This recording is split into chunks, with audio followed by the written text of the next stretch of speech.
What would you do if your country's critical infrastructure was under cyber attack? Imagine for a moment year 2023. A new form of warfare has taken center stage, one that is invisible, silent, and yet can have catastrophic consequences. This is the era of cyber warfare.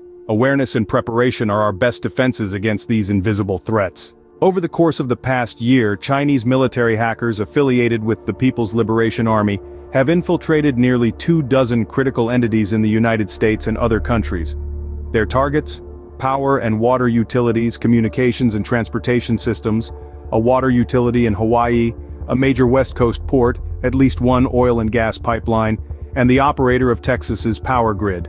This cyber campaign, dubbed Volt Typhoon, has a chilling objective: to develop ways to disrupt key American infrastructure in the event of a US-China conflict in the Pacific.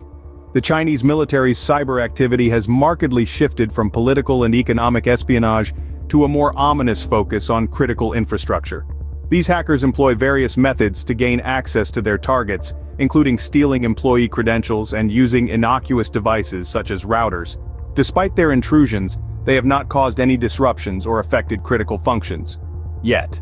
The United States government claims to have been working tirelessly to improve coordination with the private sector and tech companies to detect and mitigate these cyber threats.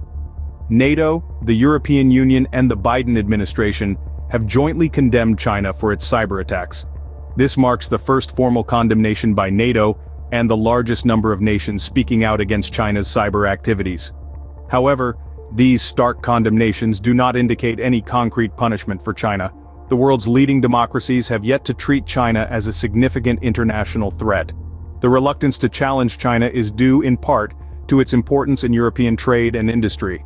China, for its part, has denied the accusations and denounced the joint statements. The Biden administration has been seeking international support for actions against China, but previous condemnations have been vague, and there are growing calls for stronger action. In conclusion, the specter of cyber warfare looms large over the world.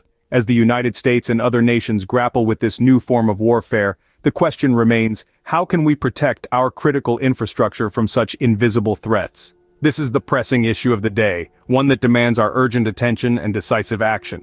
And so we return to the question posed at the beginning: what would you do if your country's critical infrastructure was under cyber attack? It's a question that, in this era of cyber warfare, we all need to consider and prepare.